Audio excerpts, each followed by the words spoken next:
어, 조금 웃옷을 조금 벗도록 하겠습니다.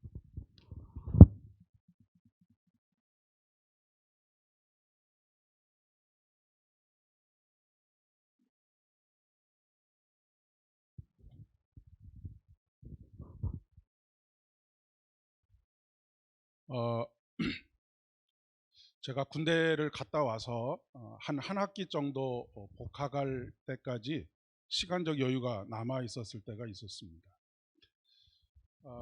이미 제 마음 속에는 신학교를 가기로 작정을 하고 있었지만 아버지와는 조금 생각이 달라서 뭐 큰 갈등은 아니었지만 조금은 우회하는 그런 방법을 취했던 그런 시간들이 있었습니다. 아무래도 이제 군대를 제대하고 대학을 복학하기 전이니까 저에 대해서 여러 가지로 조금 걱정과 염려들이 있으셔서 이러저러한 길들을 조금 알아보고 계셨던 것 같습니다.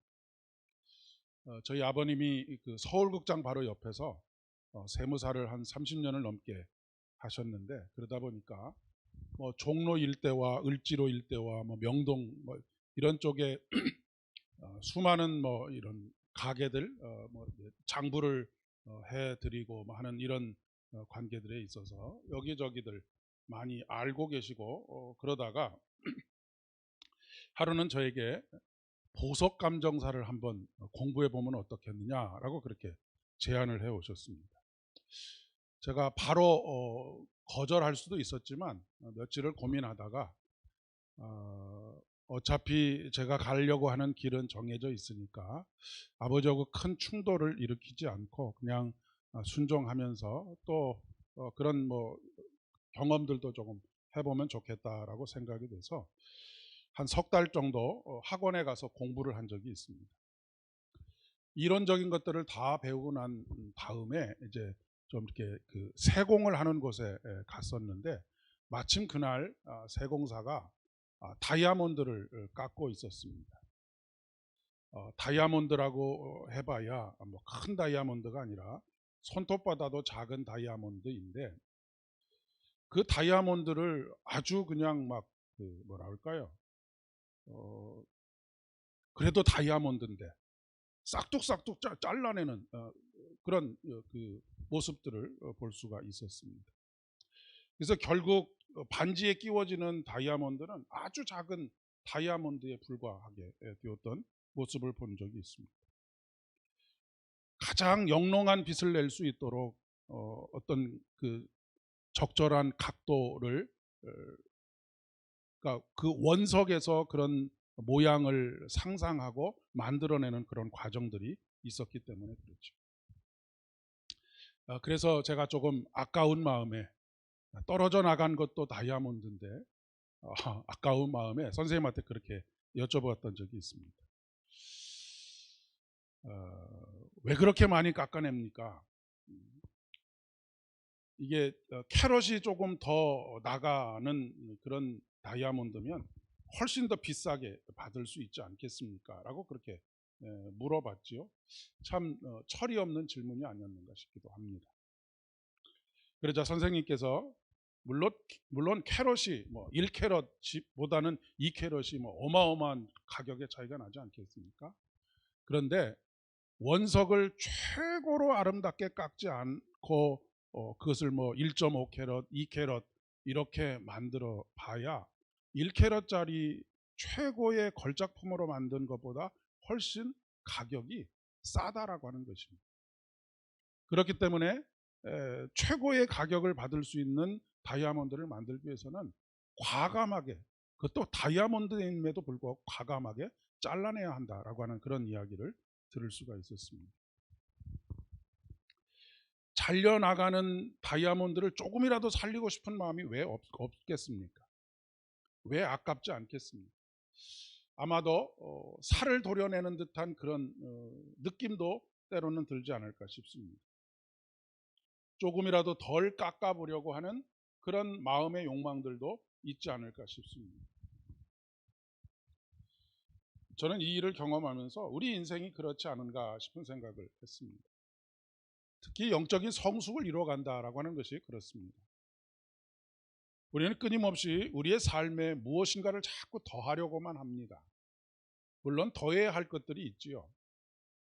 지식도 더하고 뭐 여러 가지들이 더해지면 우리의 삶이 그만큼 조금 윤택해지고 풍성해지는 면들도 없지 않아 있습니다. 우리는 끊임없이 우리의 삶에 무엇인가를 더하는 삶을 살고 싶어 하지만 사실 우리의 인생이라고 하는 것은 더하는 것보다는 덜어내는 것이 우리의 인생이 멋지게 사는 비결이다라고 그렇게 이야기할 수 있다는 말씀입니다. 우리나라 속담에 그런 말이 있습니다. 정을 많이 맞을수록 걸작품이 된다라고 하는 말이 있습니다. 정이라고 하는 것은 돌을 깨는 그런 쇳덩어리 아닙니까? 정을 얼마나 많이 맞느냐에 따라서 아주 세밀한 투박한 어떤 작품이 아니라 아주 세밀한 그런 작품이 만들어진다라고 하는 그런 이야기입니다. 보통 결혼을 하지 않은 남자를 총각이라고 하죠. 이 총각이라고 하는 말의 본래의 뜻은 사내 아이가 머리를 이렇게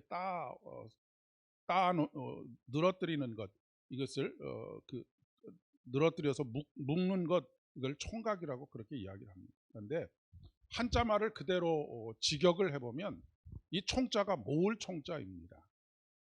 묶을 총자이기도 하고요. 그리고 각은 뿔을 의미하는 것입니다. 아주 각진 것, 뾰족하게 각이 진 것.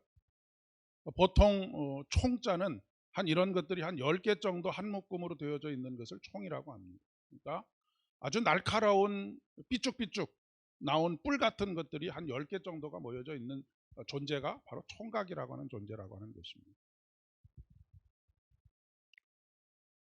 이것이 의미하는 바가 무엇이겠습니까? 길들여지지 않은, 성숙되지 않은 이라고 하는 뜻을 가지고 있는 것이죠. 그래서 예전부터 어른들이 상투를 틀지 않으면 어른이 아니다 라고 그렇게 말씀하신 이유가 바로 여기 있는 듯 합니다. 결혼을 하게 되면 처자식을 책임져야 하는 책임이 우선 가장으로서의 삶의 무게가 있지 않습니까? 근데 총각이라고 하는 것은 이 가장으로서의 무게를 거의 느끼지 못하는 사람입니다. 삶의 무게감을 느끼지 못하는 사람이지요. 그런데 결혼을 하면 없던 책임감도 생기게 됩니다. 그래서 저는 사랑은 무엇이냐라고 말하면 여러 가지를 이야기할 수 있지만 사랑은 끝까지 책임지는 것이다 라고 그렇게 이야기할 수가 있겠습니다. 사랑은 단순한 감정이 아니고 하나님께서 우리를 사랑하셨다라고 하는 것은 아이고 사랑스러워가 아니라 끝까지 우리 인생을 책임지시는 것입니다. 십자가에 달려 돌아가시기까지 독생하신 예수 그리스도를 내어주시기까지 책임지시는 것이 바로 우리를 향하신 하나님의 사랑입니다. 그러니까 우리가 어떤 경우에도 두려워하지 않을 수 있는 이유는 무엇이냐면 그 하나님께서 우리의 인생을 책임지시기 때문에 그렇습니다. 그것도 한시적으로만 책임지시는 것이 아니라 끝까지 책임지시고 영원히 책임지시는 하나님이십니다. 예수님께서 제자들을 사랑하시되 어떻게 사랑하셨다고 말씀하십니까? 제자들을 사랑하시되 끝까지 사랑하셨다라고 그렇게 말씀하고 계십니다. 근데 요즘은 어른 같지 않은 어른들이 조금 있죠. 뭐 그런 그런 사람들을 일컬어서 딩크족이라고도 합니다. 그러니까 결혼을 통해서 얻을 수 있는 많은 즐거움들 이런 것들은 얻고 싶지만 책임지는 것은 하고 싶지 않다. 아이를 낳지 않는 이유 중에 한 가지가 이제 그런 사고 방식으로 살아가는 것이죠. 물론 이 시대 속에서 그런 선택을 하는 것은 개인의 자유입니다. 그러나 문제는 그런 선택을 하는 그 가치관으로 모든 삶을 선택하게 될 때에는 큰 문제가 될 수 있다라고 하는 것이죠.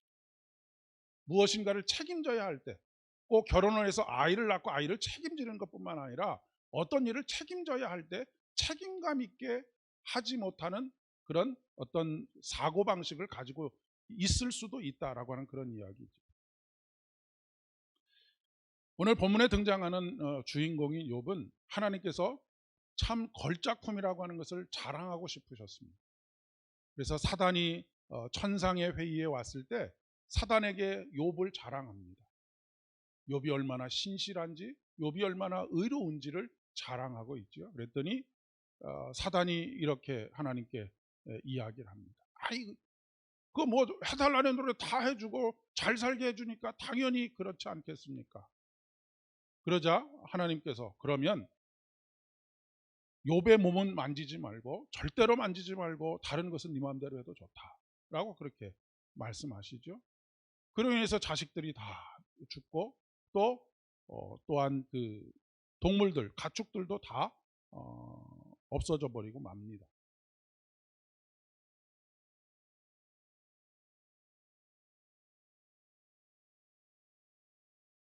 하나님께서는 우리를 누군가에게 자랑하고 싶어 하십니다. 하나님의 형상대로 빚은 하나님의 걸작품인 것, 하나님께서 세상을 만드시고 사람을 만드시고 보시기에 좋았더라라고 그렇게 감탄하셨던 그런 감탄을 하기를 원하신다라고 하는 말씀입니다. 그리고 거기서 멈추지 않으시고 욥이 더 아름다운 걸작품, 정교하게 만들어진 걸작품이 되기를 원하셨습니다. 우리들 또한 하나님께서 그렇게 만들기를 원하신다라고 하는 것입니다. 왜요? 사랑하기 때문입니다. 아끼기 때문입니다. 돌을 볼 줄 아는 사람은 돌을 보는 그 순간 그 원석에 담을 수 있는 걸작품이 눈에 보이는 것이죠. 하나님께서도 그러신 것입니다. 그렇기 때문에 하나님께서 우리를 정으로 세밀하게 그렇게 다듬어 가기를 원하시는 것이죠. 그가 나를 단련하신 후에 내가 정금같이 나오리라. 이 말씀은 하나님의 말씀이 아니고 욥이 친구들에게 한 이야기입니다. 하나님 앞에서 친구들에게 한 고백이지요. 인생을 영적인 훈련으로 받아들이는 것이 굉장히 중요합니다. 우리가 예수를 믿는 것은 예수를 믿고 단순히 잘 먹고 잘 살기 위해서 예수를 믿는 것이 아니기 때문에 그렇습니다. 구약과 신약을 통해서 공이 우리에게 하시는 말씀은 무엇이냐면 내가 거룩하니 너희도 거룩하라 라고 하는 말씀입니다. 그런데 우리의 문제는 이 훈련을 싫어한다라고 하는 것이죠. 영적 훈련을 신앙의 훈련으로 받아들이지 않으면 우리에게 주어지는 모든 일들, 우리가 해야 하는 모든 일들이 이상한 일, 내가 하지 않아도 되는 일인데 내가 굳이 직면하고 있는 일처럼 그렇게 느껴지게 있는 것이죠. 그런데 여러분, 우리가 운동 경기 선수를 보더라도 훈련하지 않으면 어떤 결과가 나타나는지를 너무나 잘 압니다. 훈련하지 않으면 싸움에 나가서 백전백패를 하게 되지요. 오늘날 우리 사회 속에서 그리스도인으로 살아가면서도 늘 세상 앞에 무릎을 꿇고 세상에서 실패하는 이유가 바로 여기 있다라고 생각합니다. 영적인 훈련들을 훈련으로 받아들이지 않는 것이죠. 평소에 이런 훈련들을 게을리함으로 말미암아서 이겨낼 수 있는 어떤 근육을 전혀 가지지 못하는 것입니다. 가끔 이렇게 그 체육관에서 PT를 받는 분들이 계시죠. 벤치프레스라고 그래가지고 앉아서 막 이게 어마어마한 무게를 막 이렇게 밀어 올리는 분들이 계십니다. 한편으로 그냥 단순하게 보면 야, 뭐하러 저 짓을 해? 라고 생각하지만 여러분, 그 어마어마한 무게를 밀어 올리는 가운데 우리의 다리에, 우리의 허리에 근육이 생깁니다. 어떤 근육이요? 버틸 수 있는 근육이 생기는 것이죠. 신앙훈련도 바로 그렇다라고 이야기할 수가 있겠습니다. 욥의 출발을 보면 참 부럽습니다. 그 엄청난 일을 당했음에도 불구하고 주시는 자도 하나님이시고 취하시는 자도 여호와시니 여호와 이름이 찬송을 받을지어다 라고 그렇게 노래하고 있습니다. 너무너무 의연하지 않습니까? 오늘 본문에서는 내가 가는 길을 그가 아시나니 그가 나를 단련하신 후에 내가 순금같이 되어 나오리라 라고 그렇게 고백하고 있습니다. 그런데 이것이 하나님 두 가지로 이 말씀을 해석할 수 있는데, 한 가지는 나를 단련하신 후에, 훈련을 잘 한 후에 그 모든 불순물이 다 제거되고 정금같이 되어서 나온다라고 하는 의미도 있지만 또 다른 의미가 있습니다. 표준세 번역에서는 어떻게 번역을 하고 있느냐면, 그러나 정녕 그분께서는 내가 가는 길을 다 아실 터이니 그분께서 나를 한번 시험해 보시면 내가 정금같이 흠이 없다는 것을 아실 것이다 라고 하는 그런 고백입니다. 이 두 고백은 사실 완전히 다른 고백입니다. 어찌 보면 후자에 가깝다라고 이야기할 수 있습니다. 그분께서는 내가 걸어가는 길 한 걸음 한 걸음을 그동안 다 보셨으니까 그분이 나를 시험해 보고 난 다음에 내가 본래 정금이었다라고 하는 것을 확인하게 될 것이다, 드러나게 될 것이다 라고 하는 그런 표현이기도 합니다. 영어로 come out이라고 하는 그 표현을 쓰는데, 이것은 나오리라라고 하는 뜻도 있고 드러난다, 내가 본래부터 정금이었던 것이 드러난다라고 하는 그런 의미도 가지고 있습니다. 뭐 어떤 의미로 해석을 하든지 간에 우리에게 은혜가 되면 참 좋은 것이지요. 그런데 아마도 이 욥기 전체를 통해서 보면 지금 욥이 하고 있는 이 말은, 하나님 그동안 내가 걸어왔던 길 다 알고 계시지 않습니까? 내가 어떻게 의롭게 살려고 했고, 조금만 범죄한 모습이 자녀들에게 보이면 그 자녀들에게 가서 피해 제사를 드리게 하고 자신을 정결케 하게 하고 돌아오도록 했는지, 그런 것들을 다 보시지 않으셨습니까? 이 시험이 끝나고 나면 제가 처음부터 본래 의로웠다라고 하는 것이 확연하게 드러날 것입니다 라고 하는 그런 고백입니다. 제가 과연 이런 시련을 겪었다고 한다면 견뎌낼 수 있었을까? 아마도 어림도 없었지 않았을까 싶습니다. 만약 저와 여러분에게 이런 정도의 수준을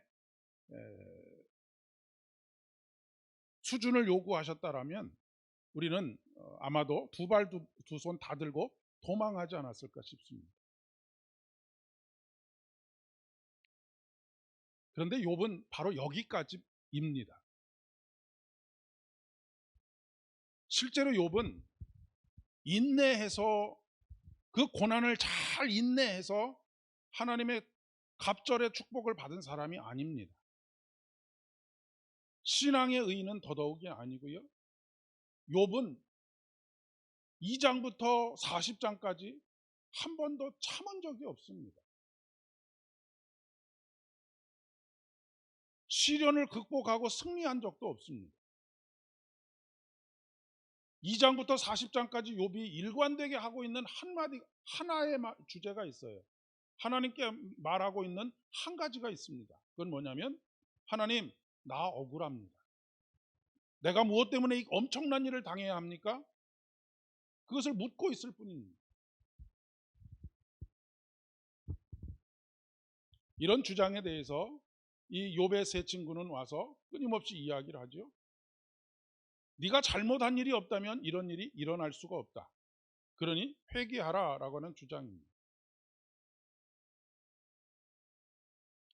이런 주장에 대해서 욥은 또 뭐라고 대답합니까? 나도 이해할 수가 없다. 도대체 내가 잘못한 것이 아무것도 없는데 왜 이런 일이 일어나는지 나도 알 수가 없다. 그 친구들은 이제 거기에 대해서 또 반박을 하죠.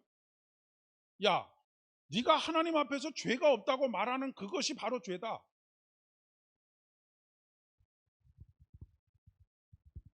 마치 다람쥐 쳇바퀴가 돌듯이 끊임없이 자기의 논리 속에서 자기의 주장을 펼쳐갈 뿐입니다. 욥과 욥의 세 친구가 공통적으로 범하고 있는 잘못이 무엇입니까? 자기의 이해의 틀 안에서 하나님을 판단하는 것입니다. 그 판단은 인과응보입니다. 자기가 모르는 것이 있을 수 있다라고 하는 것을 인정하지 않습니다. 욥도 겸손한 척하는 것이지 진짜로 겸손한 것이 아닙니다. 겸손하다라고 하는 것은 내가 틀릴 수도 있다라고 하는 것을 인정하는 것이고, 내가 모자랄 수도, 알지 못한다라고, 무지하다라고 하는 것을 인정하는 것입니다. 하나님 앞에서는 더더욱이 그렇습니다. 우리 속담에는 아니 땐 굴뚝에 연기가 나랴라고 하는 말이 있습니다. 그런데 여러분, 아니 때 굴뚝에도 연기가 날 수 있다라고 하는 것이 하나님께서 말씀하시는 것입니다. 물론 자기가 잘못해서 잘못되는 경우도 있습니다. 대표적인 사람이 누구냐면 집을 나간 탕자지요. 근데 잘못한 것이 없는데도 불구하고 잘못되는 경우들이 있습니다. 그런 경우에는 무조건 내가 뭘 잘못했지를 돌아보는 것이 아니라 그 길을 가고 있던 그 길을 계속해서 가는 것입니다.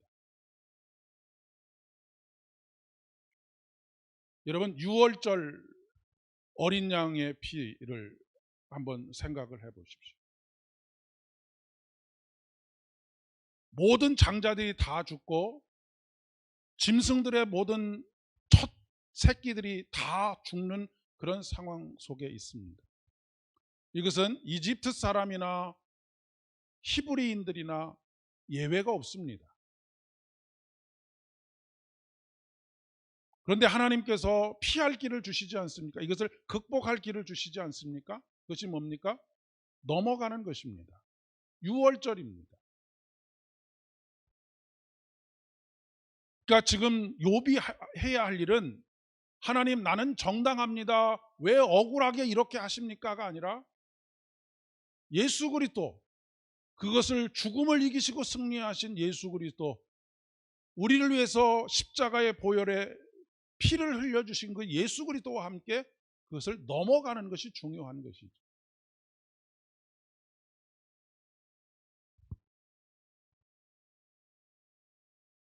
욥기의 결론은 하나님이 욥을 전혀 칭찬하고 있지 않다라고 하는 것입니다. 욥이 인내를 통해서 큰 복을 받은 것이 아닙니다. 그냥 하나님께서 그에게 은혜를 베풀어 주신 것입니다. 오히려 하나님께서 욥을 책망하십니다. 하지만 그가 주장하는 결백에 대해서는 인정해 주십니다.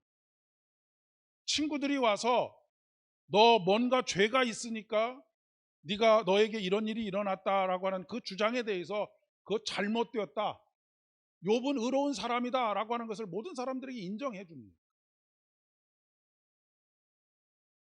그것은 인정해 주시지만 아까 말씀드린 것처럼 아니 땐 굴뚝에도 연기가 나도록 되어지는 것, 그것이 바로 하나님의 섭리 그리고 하나님의 계획 속에 있는 우리의 삶이라고 하는 것이죠.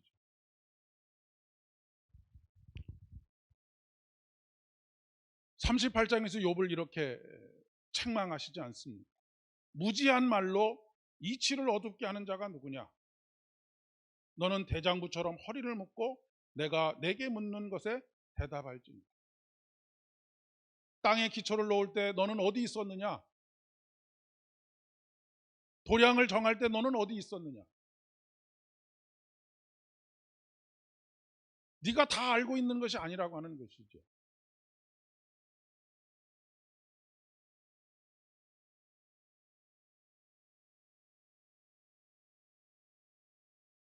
이때의 욥의 고난은 인과응보가 아니라 바로 훈련이라고 하는 것입니다. 하나님께서 욥에게 말씀하시는 것이 뭐냐면 내가 너한테 요구하는 수준은 그 정도 수준이 아니다. 나는 너에게 훨씬 더 높은 수준을 요구한다. 그것이 하나님의 자녀로서의 수준이다 라고 하는 것을 말씀하고 계시는 것이죠.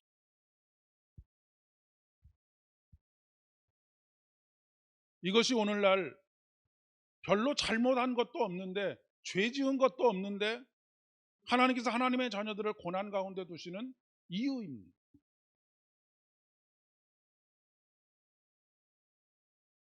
예수님께서 그렇게 말씀하셨습니다. 야, 오른뺨을 갖다 치면 왼뺨도 갖다 대라. 이스라엘 사람들은 거의 대부분이 우리나라처럼 왼손잡이들을 굉장히 조금 이렇게 비하했거든요. 그래서 거의 대부분 이제 오른손으로 뺨을 갖다 때리는데, 사실 뺨을 갖다 때리는 것은 아프라고 때리는 것이 아니라 모욕을 주기 위해서 때리는 것이거든요. 그런데 오른손으로 뺨을 때리면 그 사람이 어디에 맞습니까? 왼뺨에 맞는 것이 정상입니다. 그런데 오른뺨을 맞으면 왼뺨을 갖다 대라고 하는 것은 무슨 말이냐면, 왼뺨을 때린다라고 하는 것은 야, 너는 손바닥으로 때리는 것도 아깝다라고 하는 것입니다. 그래서 아주 모욕적으로 이렇게 갖다 치는 거예요. 그런 모욕을 당할 때에 인과응보적인 생각을 가지고 있으면, 정당한 것을 생각하면 당연히 한 대 맞았으면 한 대 쳐야죠. 근데 예수님께서 말씀하시는 것은 정당한 것, 그것을 요구하는 것이 아니라고 하는 것입니다. 하나님의 자녀인 너에게는 하나를 받았으면 하나를 주는 것, 이거를 요구하는 것이 아니다라고 하는 것입니다. 모욕을 당한 것, 내가 모욕을 당했으니까 나도 모욕을 줘야 되겠다라고 하는 그런 수준의 삶을 살라고 요구하는 것이 아니라고 하는 것입니다. 오히려 왼쪽 뺨을 갖다 대라는 것입니다.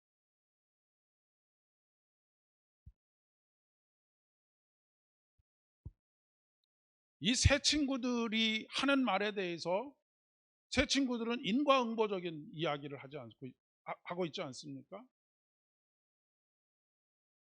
그러면 정당한 것이 무엇입니까? 거기에 반응하는 것입니다. 뭐가 더 정당한지를 따져보자라고 하는 것이죠.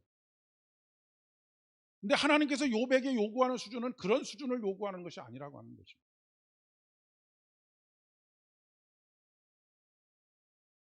우리는 참 시시비비를 가리는데 아주 익숙합니다. 손톱만큼이라도 손해를 보면 못 견딥니다. 조금만 모욕을 당하는 것 같으면 못 견디지요. 그래서 시시비비를 가리고 누가 더 정당한지 누가 더 옳은지를 늘 따지려고만 듭니다.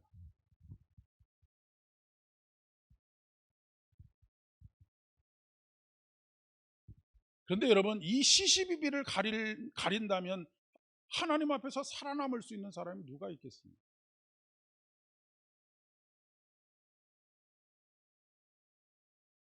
그렇다고 좋은 것이 다 좋다라고 그렇게 두리뭉실 넘어가야 된다는 말씀을 드리는 것이 아닙니다. 모든 일에는 이런 정당성을 뛰어넘는, 시시비비를 뛰어넘는 하나님의 은혜가 있다라고 하는 거죠. 그것이 바로 십자가의 은혜입니다. 너 요만큼 했어? 나도 너한테 이만큼 할 거야. 이거 아니라는 것이죠.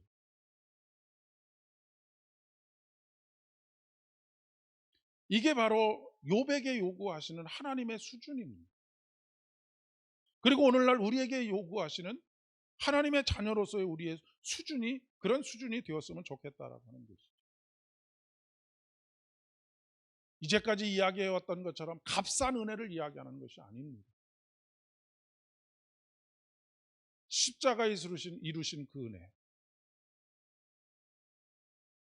시시비비를 가려서는 당연히 죽어야만 하는데 은혜를 베푸심으로 말미암아 우리를 살려주시는 그 은혜,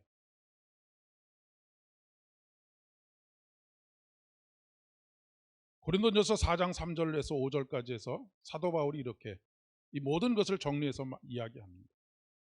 너희에게나 다른 사람에게나 판단받는 것이 내게는 매우 작은 일이라. 나도 나를 판단하지 아니하노니 내가 자책할 아무것도 깨닫지 못하나 이로 말미암아 의롭다함을 얻지 못하노라. 그러니까 스스로가 자책할 것을 아무것도 찾지 못하지만 내가 자책할 것을 찾지 못한다 그래서 내가 의로운 것이 아니다라고 하는 것입니다. 그것을 인해서 내가 의로워진 것이 아니고 하나님의 은혜로 내가 의로워졌다라고 하는 것을 말하고 있는 것입니다.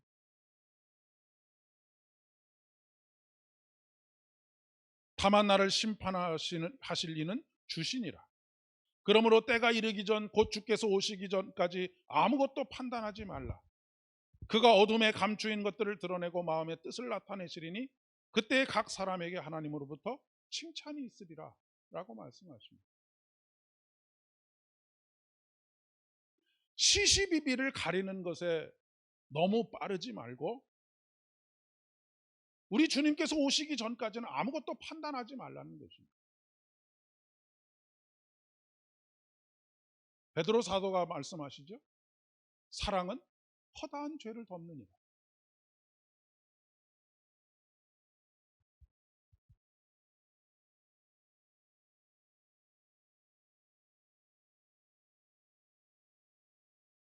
하나님께서 우리를 얼마나 대단하게 생각하시는지를 우리가 알아야 합니다.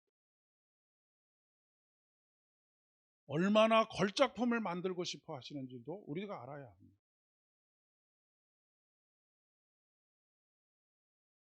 우리 교회가 그리고 우리 한 사람 한 사람이 이런 은혜에 사로잡힌 그런 모든 하나님의 자녀들 되어지실 수 있기를 진심으로 축복합니다. 기도하겠습니다. 은혜가 풍성하신 아버지 하나님 참 감사합니다. 오늘도 우리에게 베푸신 그 은혜를 다시 한번 상기하며 참으로 이 땅에서 이는 이로 눈은 눈으로의 삶이 아니라 오직 하나님의 은혜로 용서하고 화해하며 하나를 이루어가는 복된 믿음의 사람들 되어질 수 있도록 은총을 더하여 주시옵소서. 예수님의 이름으로 기도합니다.